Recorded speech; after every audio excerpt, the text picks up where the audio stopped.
쓰고.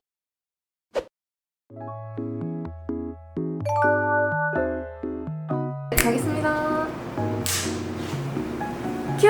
네, 안녕하세요. 저는 제로스로의 대표이자 공동 창업자 3명 중 1명인 안형전이고요. 저희 제로스로는 커피계 제 영업칙이 되고자 하는 생각하에 다양한 추출 기구나 커피 기구들을 개발하고자 하는 그런 회사입니다. 저희가 처음으로 개발한 리얼9이라는 머신이 있는데요. 이 리얼9은 이름 그대로 진짜 구기압이라는 뜻의 이제 이름이에요. 그래서 이름 그대로 실제 우리가 추출하는 압력이 정확하게 우리가 원하는 대로 되도록 만든 그런 머신입니다. 그래서 개발 과정에서 좀 여러 머신을 비교해 봤을 텐데 어떤 머신이 좀 좋은 머신이라고 좀 생각을 하시나요?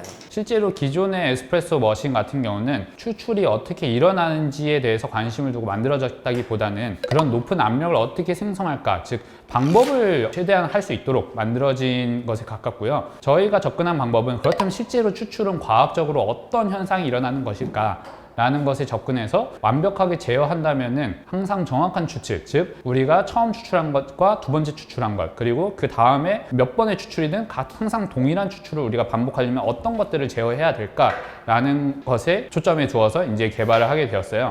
그래서 그 관점에서 본다면 기존 머신들은 메커니즘이 모두 동일하기 때문에 어떻게 보면은 동일한 추출을 한다고 볼 수 있어요. 그러면 기존 머신들 중에서 어떤 머신이 제일 좋은 머신일 거냐 하면은 그러한 추출의 그 중요한 변수들을 완벽하게 제어하는 머신일 거죠.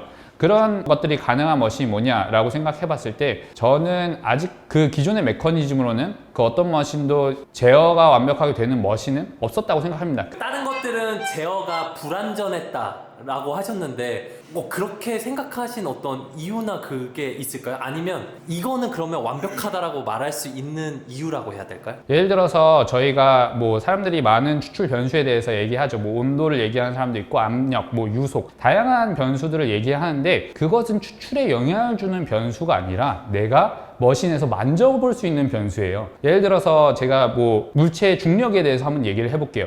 그러면은 무거운 공을 떨어뜨릴 수도 있고 깃털을 떨어뜨릴 수 있고 다양한 방법으로 해볼 수 있겠죠. 실제로 공기 밀도가 높은 데서 떨어뜨릴 수도 있고 낮은 데서 떨어뜨릴 수도 있는데 우리가 그냥 실제로 바뀌는 현상들만 주목하게 되면은 떨어진 게 다 다르니까 얘네들은 항상 다 다른 가속도로 떨어지겠다 이런 생각을 할 수 있잖아요. 근데 이 현상에 대해서 먼저 생각을 해보면은 그 물체는 만류 인력에 의해서 동일한 힘으로 질량이 같다면 당겨지고 있고 그것을 방해하는 낙하하는 지점에 뭐 공기가 될 수도 있고 다양한 유체가 될 수 있고 실제 어떤 물질이 있을 수도 있는 거죠. 아니면 뭐 비가 내려서 뭐 물이 그쪽을 칠 수도 있는 거고 그런 현상들이 이제 복합적으로 작용하는 건데 각 현상 하나하나는 엄청 간단하잖아요. 그런 식으로 봤을 때 저희가 발견한 것은 실제 추출에 있어서는 압력밖에 영향을 주지 않았어요. 그 압력도 머신이 제공하는 압력이 아니라 실제 퍽 상단에 도달하는 압력에 의해서 인 거죠. 그렇기 때문에 퍽 상단에 도달하는 압력을 완벽하게 제어를 할 수 있어야 되는데 그것을 목적으로 만들어진 머신은 저희가 봤었을 때 없었어요. 저희가 이 머신을 만들 때 기존 머신이랑 좀 비슷하게 만들어보고 그걸 잘하는 걸 만들자라는 방식으로 만들었던 게 아니라 기존 머신과 아예 다른 방법으로 추출 압력만 완벽하게 제어할 수 있는 머신을 만들자라는 방식으로 만들게 돼서 이 머신을 만들게 된 거고요. 그렇기 때문에 이 머신은 추출을 완벽하게 제어할 수 있다라고 생각을 하는 거예요. 그러면 그 완벽하다라고 말할 수 있는 어떤 핵심 기술이 있나요? 핵심 기술은 정말 간단합니다. 기존의 머신들은 18세기 처음 에스프레소 머신 만들어졌을 때만 해도 고압을 지속적으로 이게 순간적으로 만드는 건 쉬워요. 근데 지속적으로 만들 수 있는 동력원이 없었어요. 그러다가 수증기 압만으로도 굉장히 부족하니까 뭐 고성능 펌프를 조금씩 추가하게 된 건데요. 제가 그냥 간단하게 한번 물어볼게요. 어떤 물체를 안정적으로 내가 움직이고 싶어요. 뭐 빨리 움직일 수도 있고 천천히 움직일 수도 있고 내가 원하는 속도로 항상 바로바로 바꿀 수 있는 그런 동력을 만들고 싶다 할 때 한번 선풍기를 써보는 게 어떨까요? 라고 하면은 걔네들을 내가 정밀하게 제어하면서 밀 수 있을 것 같으세요? 질문 받지 않겠습니다. 수증기 압이나 펌프는 이 힘을 제어하기는 굉장히 불리한 방법이에요. 그렇기 때문에 그러한 메커니즘으로는 실제로 퍽에 도달하는 압력을 항상 일률적으로 만들기가 굉장히 어려운 거죠. 내가 일률적으로 힘을 주는 건 쉽게 할 수 있지만 아니면 일률적으로 동일한 액체를 내가 내보내는 데는 이제 일정하게 할 수 있지만 내가 여기에 걸리는 압력이 항상 컨디션이 바뀌는 퍽 상단을 내가 제어하면서 밀기에는 굉장히 어려운 비효율적인 방법이죠. 예를 들어서 이 머신에 펌프가 아예 없진 않아요. 그냥 물이 흐르게 하는 용도로 펌프가 들어있어요. 근데 그 물에 그냥 흐르게 하는 펌프 세지도 않고 간단하게 하는 힘이잖아요.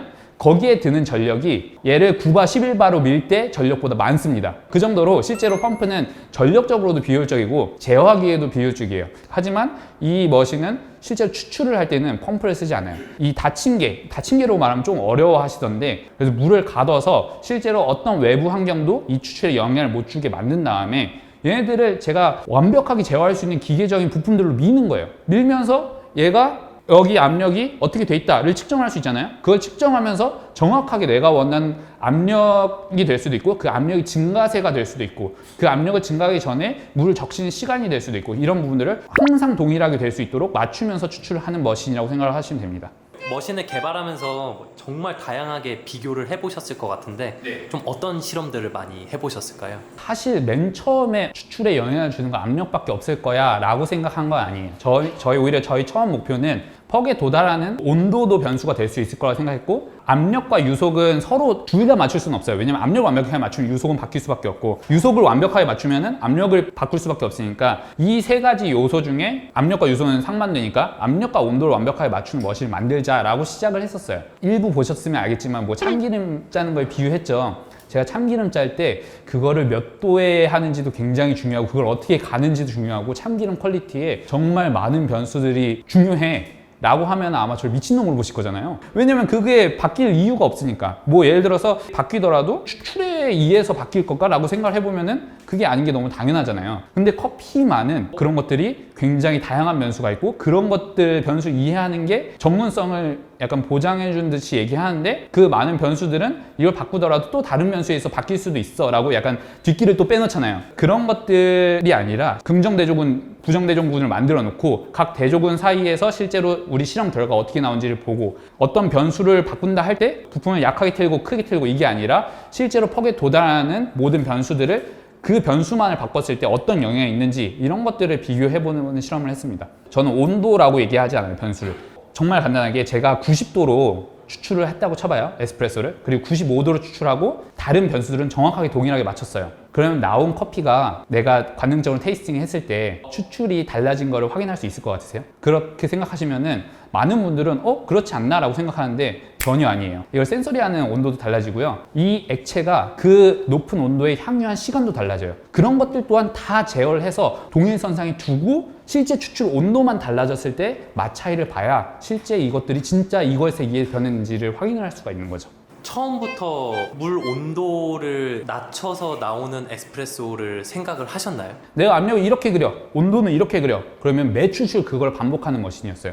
근데 온도를 빼게 된 이유는 첫 번째로 온도가 추출에 영향을 안 주니까, 두 번째로는 온도를 높이게 되면은 추출에 영향을 안 주고 오히려 추출 후에 부정적인 영향만 줘요. 그러니까 그 두 개는 나뉘어요. 근데 제가 생각하는 것은 에스프레소 머신은 추출을 완벽하게 제어해야 되는 거지, 추출 이유나 뭐 이런 것들은 이제 바리스타의 영역이고, 추출에 영향을 주는 변수들을 완벽하게 제어해야 되는 게 에스프레소 머신이 해야 되는 일이라고 생각하기 때문에 그런 식으로 말씀을 드려요.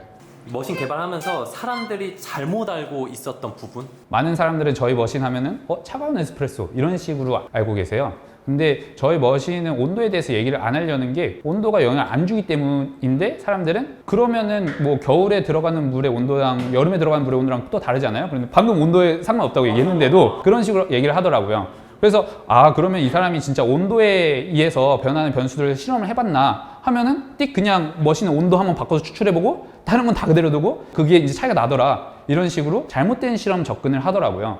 예를 들어서 카페인의 영양 실험을 할 때 옛날에 이런 논문들이 많았어요. 커피를 먹으면 굉장히 건강에 안 좋더라. 그래서 그 논문들을 다 봤어요. 보면은 정말 신기한 게, 사람을 가둬놓고 어떤 집단은 카페인 먹이고 어떤 집단은 커피 안 먹이고 이럴 수가 없잖아요. 그럼 커피가 먹는 집단이랑 커피 안 먹는 집단을 이렇게 보게 되는데, 옛날 같은 경우는 커피 먹는 집단이 담배도 많이 피고 술도 많이 마시고 그런 집단이 더 많았어요. 근데 그런 그 변수들이 컨트롤이 안 된 상태로 실험을 한 거잖아요. 온도도 마찬가지예요. 온도만 바꾸면은 온도에 따라서 다른 것들이 다 바뀌게 되는데, 그거를 제어를 하나도 안 해보고 그 온도만 바꿨는데 달라지던데 이런 식으로 생각이 되는 거예요. 그래서 그런 것들 다 컨트롤을 해서 실험을 해보면 오히려 온도는 영향이 주는 게 맞나? 아마 이렇게 생각이 되실 거예요. 이제 머신을 만들고 쇼룸에서 이제 커피도 사람들한테 제공해 드리는 역할도 하지만, 과학적인 실험을 어떻게 해야 될지 이런 것들을 조금 안내해 드리는 역할도 하고 있어요. 그 중에 하나 커피 네이처 랩이라고, 저희가 격주로 이제 사람들을 모아서 같이 커피에 대한 과학 실험을 하는 거예요. 그 중에 저희가 이제 최근에 했던 실험 중에 하나는 커피의 확산이에요. 사람들이 확산 얘기 진짜 많이 해요. 과학적인 내용 이제 얘기하려고 그러면 커피는 확산이 어떻게 되고 성분이 확산이 어떻게 되고 이런 얘기 엄청 많이 하는데 실제로 그 확산되는 거를 보신 분은 잘 없어요. 근데 그게 해보기가 굉장히 쉽거든요. 그냥 커피 성분이 어떤 지역에 갇혀 있다가 가둬둔 걸 풀어서 물에 그냥 자유롭게 움직일 수 있는 상태로 뒀을 때 어떤 식으로 움직인가 이걸 보면 그게 확산 운동을 어떻게 되는지 보는 거거든요.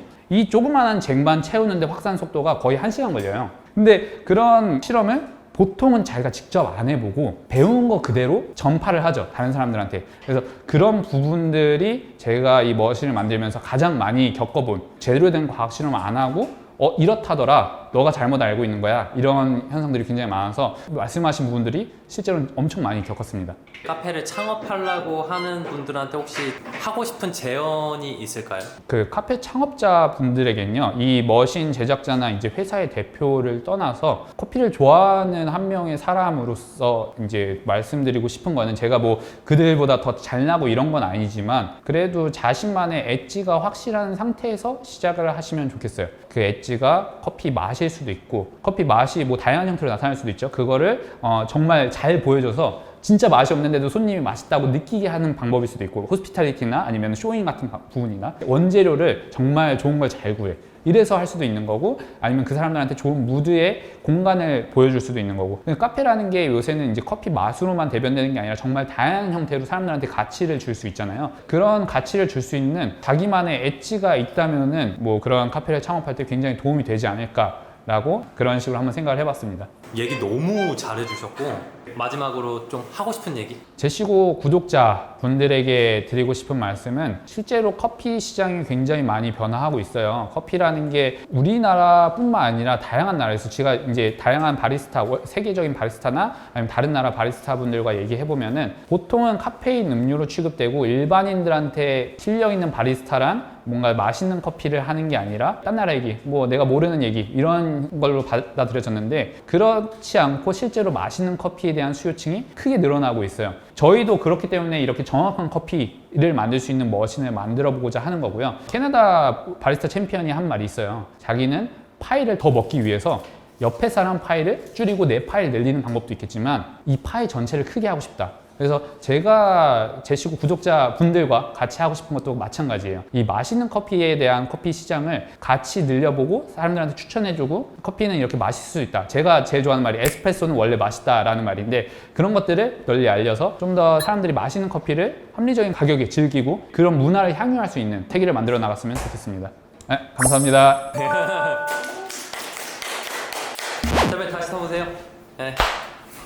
고맙습니다.